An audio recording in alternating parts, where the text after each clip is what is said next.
Rafael Nunes Medeiros. Sou eu. Quem é você? E cadê a Marina? Você quer ver ela de novo? Claro. Cadê ela? Só há uma maneira de você reencontrar a Marina. Você terá que passar por um teste. Se você falhar, fica aqui neste lugar me fazendo companhia. Mas que tipo de teste? Um teste de 3 perguntas, mas você não pode falhar em nenhuma. Preparado? Acho que sim. Primeira pergunta. Quais são os 8 leptons do modelo padrão das partículas elementares? Valendo!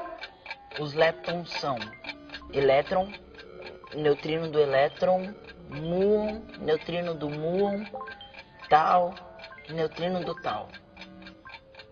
Mas são só 6. A resposta está exata! Segunda pergunta. Quais são os quarks e suas respectivas famílias do modelo padrão? Valendo! Os quarks são 6 também. Na primeira família, o quark up e o quark down. Na segunda família, quark estranho e quark charmoso. E na terceira família tem o quark bottom e o quark top. A resposta está exata! Terceira e última pergunta. Em que família se encontram o próton e o nêutron no modelo padrão? Valendo! Próton e nêutron não são partículas elementares, então eles não podem estar no modelo padrão. Mas eles são formados por quark up e quark down, que eles sim estão no modelo padrão. A resposta está exata!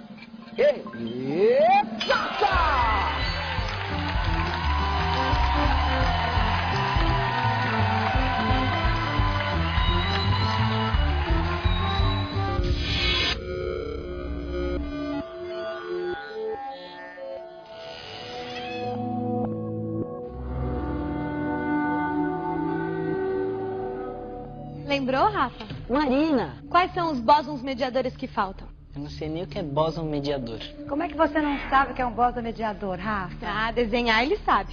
Oi, professora. Oi. Gente, os bósons mediadores promovem a interação entre as partículas. Por exemplo, se você estivesse num mundo microscópico, o bóson mediador seria essa bolinha.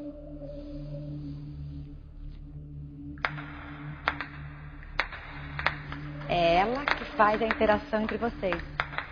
Um dos bósons mediadores que existe é o gluon. É como se os gluons fossem uma espécie de cola.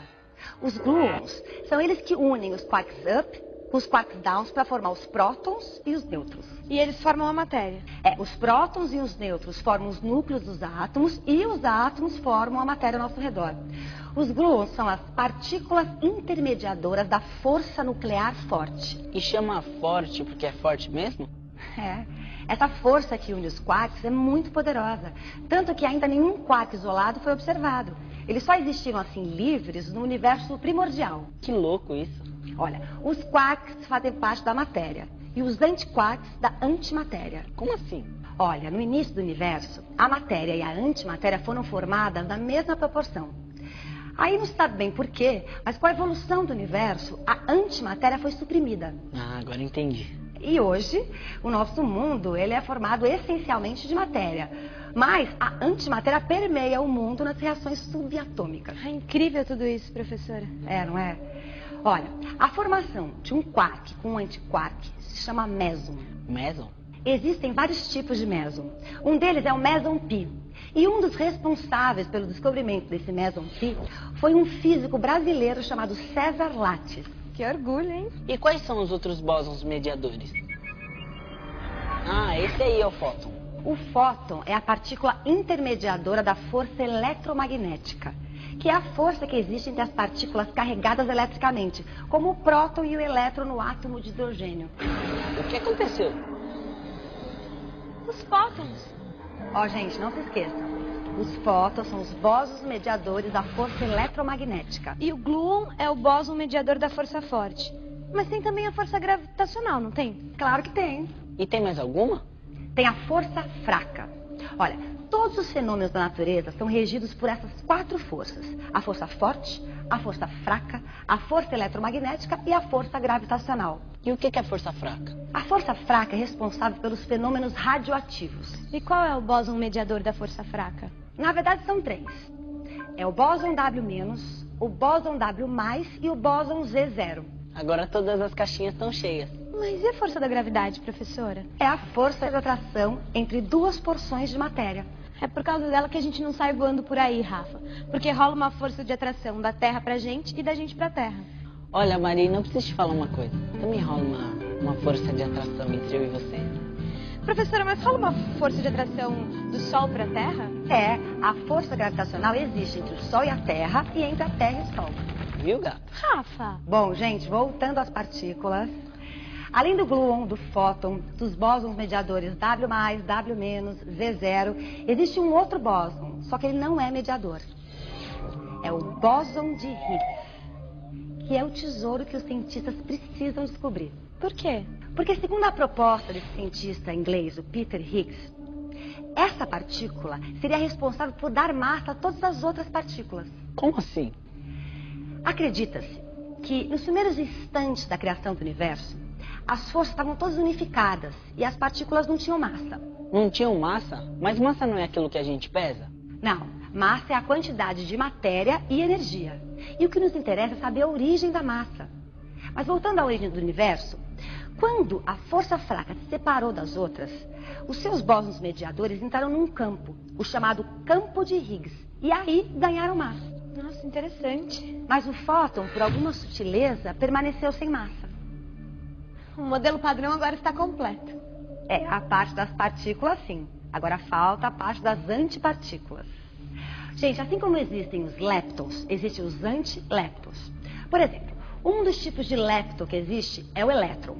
E a carga dele é negativa, certo? Certo. Então, a antipartícula do elétron é o antielétron, ou conhecido também como positron. Ele é igualzinho ao elétron, só que a carga dele é positiva.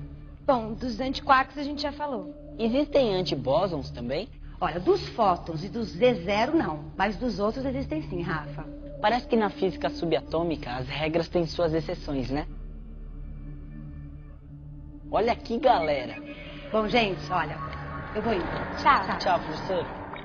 Bom, agora que a gente já aprendeu tudo sobre o modelo padrão e suas antipartículas, bem que a gente podia pegar aquele cineminha que eu tô te convidando desde o Big Bang, né? Tudo? Professor Maxwell. Mal eu chego e o senhor diz que já aprendeu tudo, Rafael? Ah, professor, não é que eu aprendi tudo, sabe? É que eu sei bastante. O Rafa se contenta com pouco. É, mas você eu sei que é muito pra mim. Rafa, você se imagina fazendo parte de uma descoberta revolucionária que nem o bóson de Higgs? Não. Você sabia que certas descobertas mudam o rumo da história?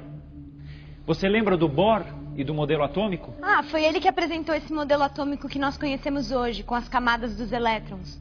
E por que isso é tão importante? O estudo do comportamento dos elétrons pelos cientistas foi muito importante porque eles descobriram várias informações sobre o nosso mundo e até sobre o mundo das estrelas.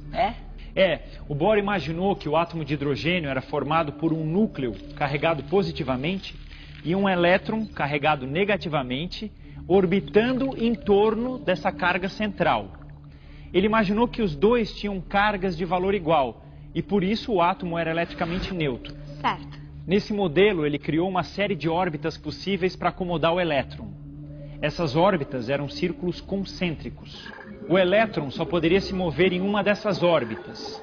Hoje, a gente sabe que essa carga central positiva é o próton e que as órbitas não são circulares, e sim elípticas. No seu estado de energia mínima, o elétron ele se posiciona sempre na sua primeira camada, na sua órbita fundamental.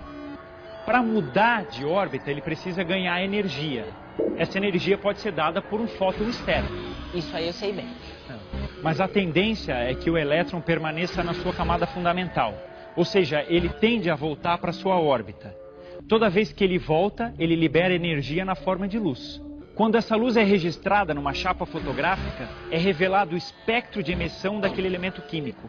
É como se cada elemento químico tivesse a sua impressão digital. Que maluco. E a partir da luz que as estrelas emitem, que nós podemos saber de quais elementos químicos elas são formadas. E como que os cientistas observam a luz que vem das estrelas? A luz é registrada através do telescópio e analisada. Assim é que a gente sabe, por exemplo, que o Sol é formado basicamente de hélio e de hidrogênio.